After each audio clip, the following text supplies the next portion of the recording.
I think the general opposition is due to the fact that if we are successful with this school, building it independently, it will automatically shine a light on a lot of brothers and sisters within the Black conscious movement and the community as a whole.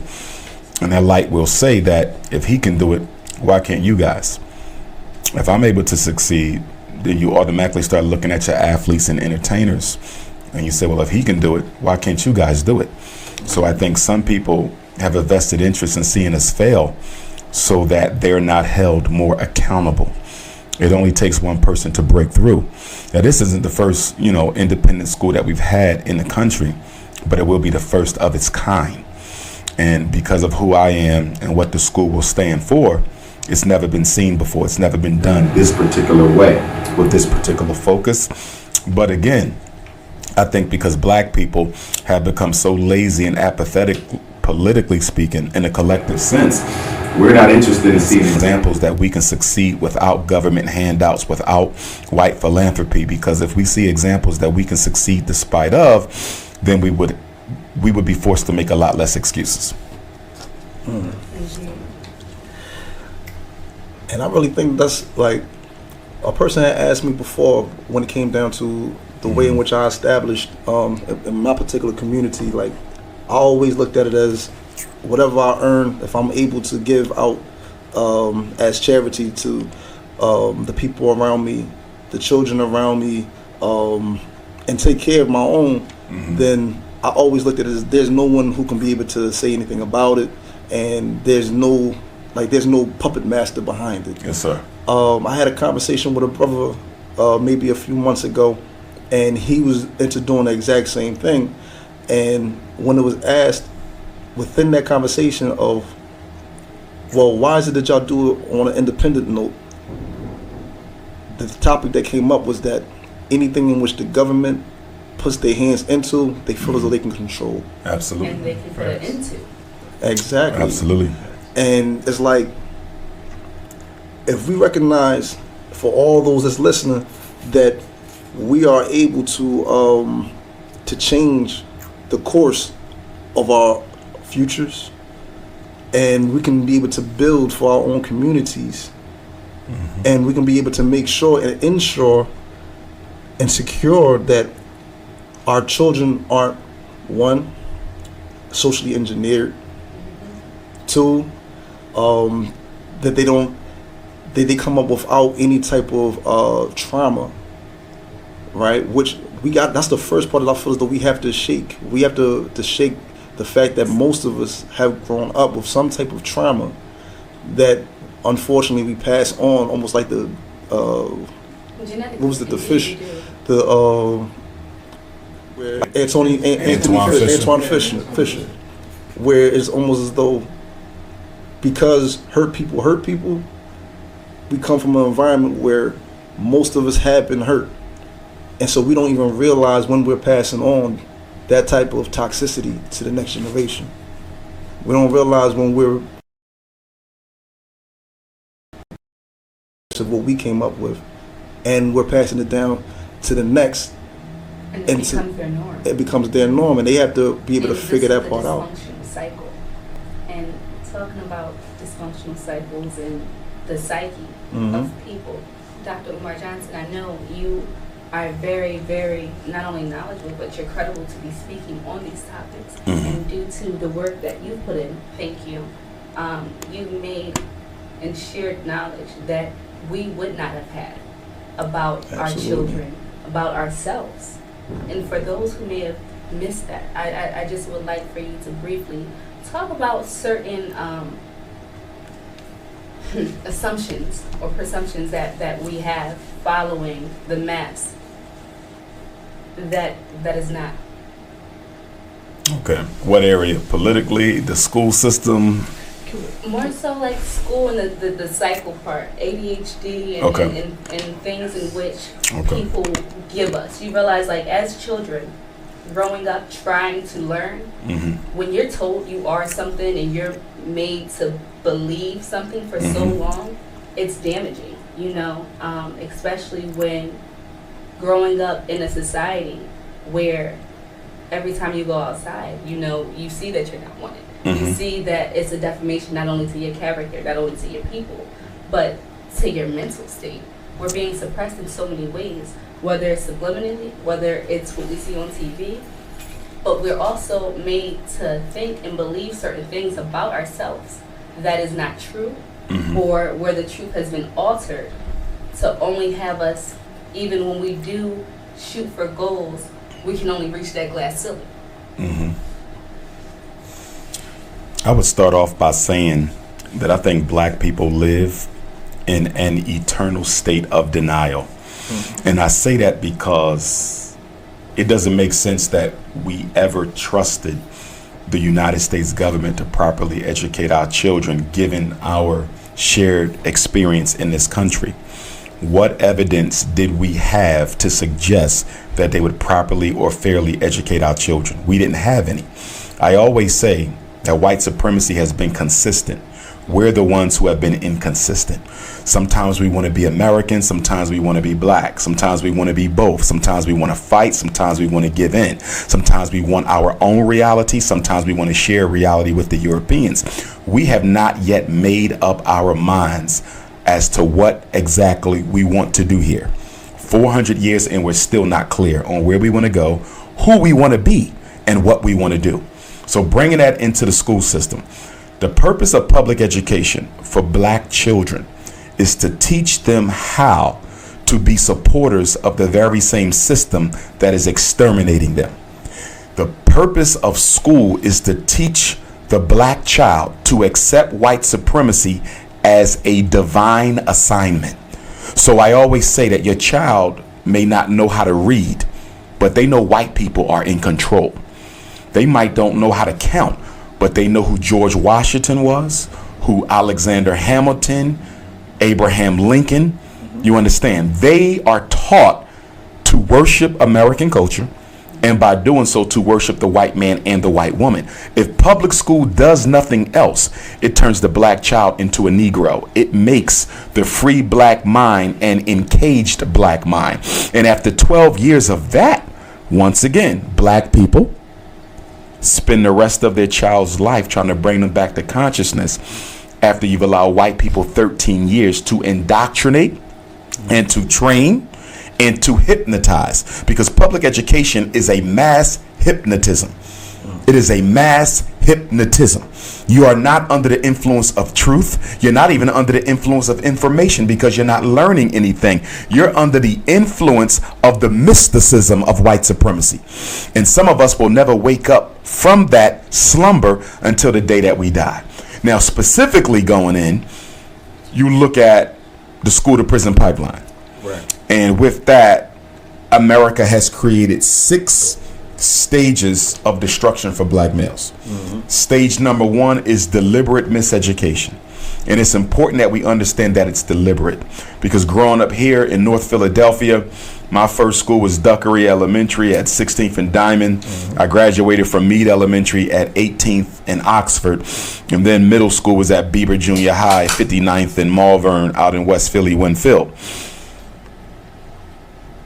The school district of Philadelphia, as an example, would have you think that the children are not learning because the fathers are locked up, the mothers are on welfare, because the teachers are underpaid, and because the school district is underfinanced. That has nothing to do with it.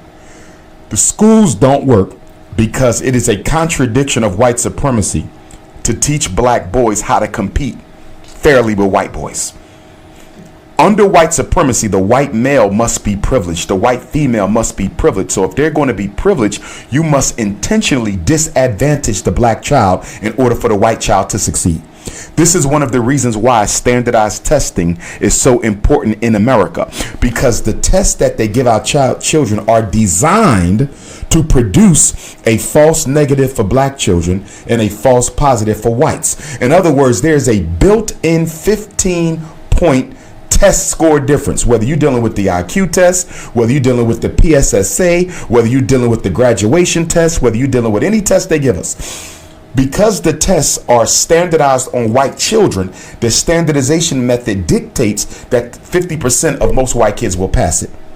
We need to understand this because we keep hearing these conversations about test scores and why can't black kids catch up? Because you designed the test to make sure they don't. Now that's a general statement. Some people would say, prove that. How can you tell me that they are able to manipulate the test?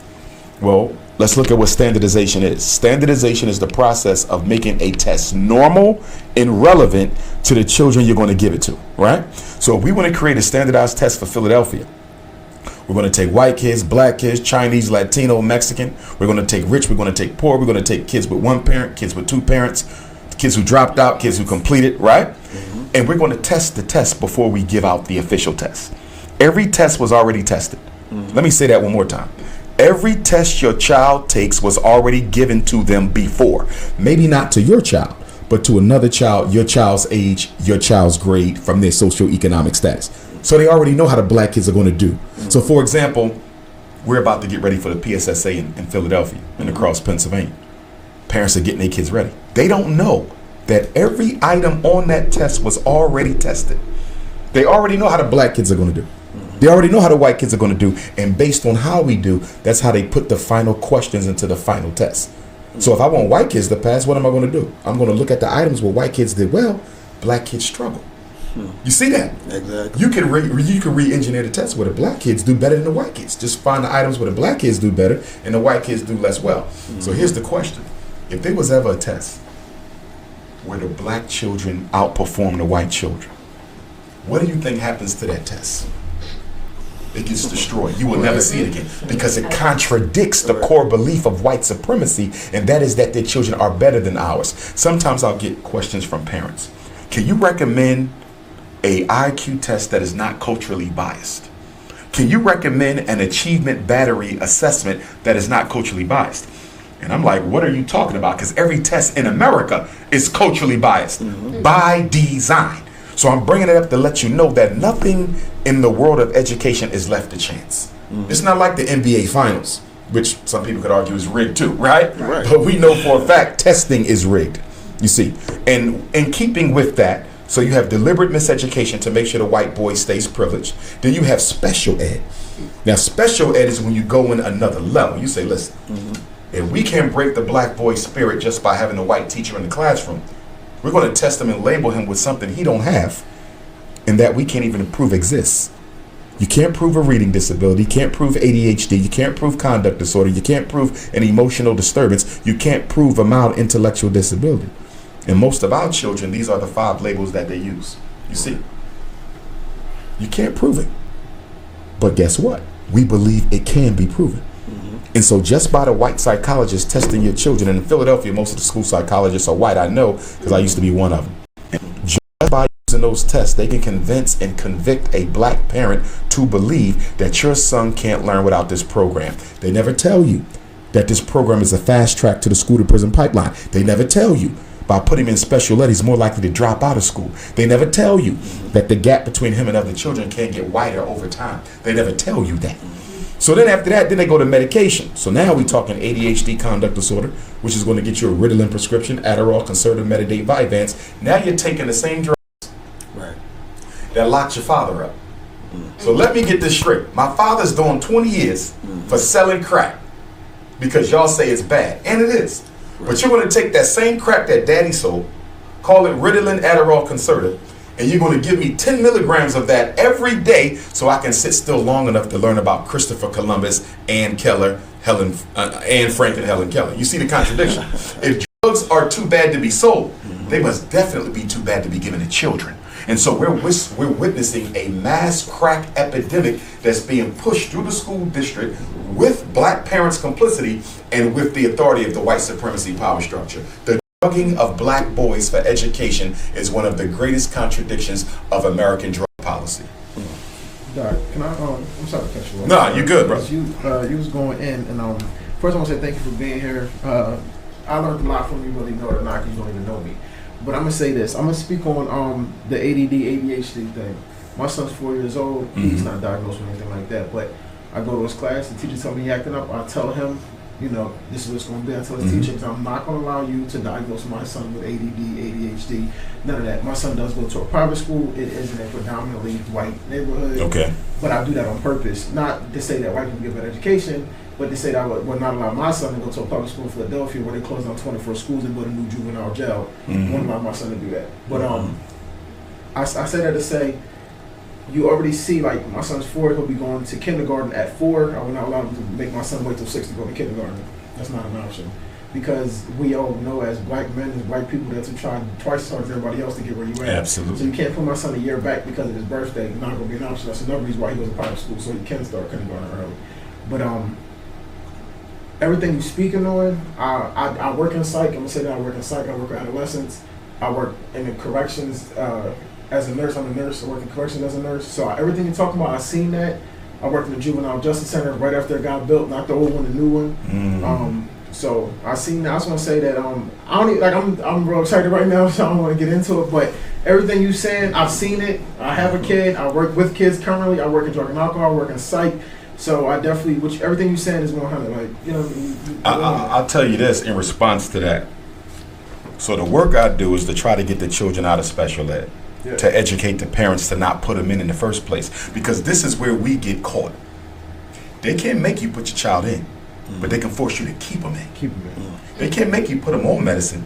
They can force you to keep them on the medicine. Yeah. Prevention is the best intervention. Once you're in, they got you. See, if they tell you your son can't sit still, he's too hyper to learn, right? They can't force the medicine until you get him tested. Facts. Now, once he gets the ADHD classification, that's all they need. Now they on the phone downtown, Child Protective Services, DHS, and now DHS is coming to you and your wife threatening to take all the children away from you because you have a child with a health problem that you don't want to medicate. Now let me say this. One thing I don't like about the world of mental health, it's treated the equivalent of physical health. So for example, if you got cancer, we can prove you got cancer. There's an x-ray, there's an ultrasound, there's pictures, you know cancer. You know diabetes, you know kidney failure, you know heart disease. You can objectively prove them, right? You can't objectively prove a learning disability. There's no test, no CAT scan, no MRI, no urine sample. You can't prove it. But because psychology is a branch of medicine, they treat it the equivalent of physical health. So even though you can't see a learning disability, can't touch it, can't measure it, they will treat it like it's diabetes, like it's cancer. So when they come to your house, you can't say, well, y'all can't even prove this thing exists. Show me where the learning disability is. Can I see it? You can't. It's a theoretical disability. It's not organic, it's theoretical. But guess what? Because it carries the same swag as cancer, they can take your kids from you because you're not giving them medicine that they need to succeed. Look at that. Look at that. But that goes back to I don't even remember you said this. I remember I was watching you talk and you said they diagnose your kids with ADD, ADHD, all of that, ain't got no daddy at home syndrome. Absolutely. Right? So that goes back to that. So it's even if your kid don't got no daddy at home, which like you said, you know, that's what we're gonna call it, right? They diagnose your kid because your kid won't sit still. They don't have no structure at home, right? So when you start going to school and picking your kid up, and the teacher say, man, your kid was in class hitting people, throwing stuff at people, not listening, running around, can't sit still, can't repeat back the lessons that I taught them. You got to be harder on your kid. Yes. Because harder on the teacher. And harder on the teacher as well. You got to be harder on the teacher, but you have to. My son's teacher is black. I'm gonna say that. My son's teacher is black. Older lady, nice woman. But anyway, you have to be hard on the kid, but specifically for that specific situation, you have to show the kid that the teacher is the authoritative figure in that classroom at that moment. Yes. You understand? I'm just going on based on what I do. Yes, I agree. You have to show the kid that teacher is the authoritative figure. So when you go to school and pick that kid up, you can't say, yo, don't talk to my kid like that. Don't my kid do what we want? Because a lot of us have that attitude. No. You walk in the classroom and she just say, look, such and such was in here doing this, running around, won't sit down, whatever, throwing stuff, hitting people. Come here, let me talk to you for a second. You see this? Miss such and such? You follow what she said. You don't be a follower, you be a leader, but you listen to what she say. Whatever she say, you do. You be a listener. You do that, you get to the teacher, look. If you're a good parent, you work with your kid at home, so you know what it takes for that child to listen, for that child to learn, for that child to want to interact. So you go to the teacher, look, my son, he don't do that like that. That's not how that works. Right. This works for him. I agree. I'm going to add one small caveat. Go ahead. One of the problems with black boys and white teachers is there's no social justice protocol in this public school. If your son is being mistreated by his teacher, there is no process he can follow to get justice. Teacher serves as judge, jury, and executioner. You see, so the school, the classroom in many respects can resemble a prison in structure and in process. Facts. I totally agree with you. Facts. But your son has a good teacher. You follow what I'm saying? I got Who is you. black. You follow? Yeah, I got but you. when you're Yeah. dealing with the notorious Neanderthals that run these classrooms with the iron fist, many of these teachers carry themselves like police officers, not teachers, and definitely not caregivers. There are very few teachers I've seen in a school that I can say this is a caregiver. You follow me? They walk around like probation officers. To that end, if we want to fix education for black boys, the simplest, easiest, most convenient thing to do is to give them strong black male teachers. See, schools are run by women and they operate on feminine energy. 95% of all teachers are females, right? And then white female. So the black boy is discriminated against twice because first he's a boy in a female dominated institution, but then he's black in a white dominated institution. You see, so you're looking at gender times racism. So he gets it both, right? So if you want to fix that, just start hiring black men and putting them in charge, because women expect boys to act like girls in the classroom. Running is normal for a alpha male child. Facts. Talking, goofing off is normal for a alpha male child. But the school is designed for the female child, and the only boy who can really be successful is the beta male boy. And that's the boy who can sit there and be complacent. But for most of our sons who have an alpha energy, the white female is going to be a problem for him. And because he won't act like a little white girl,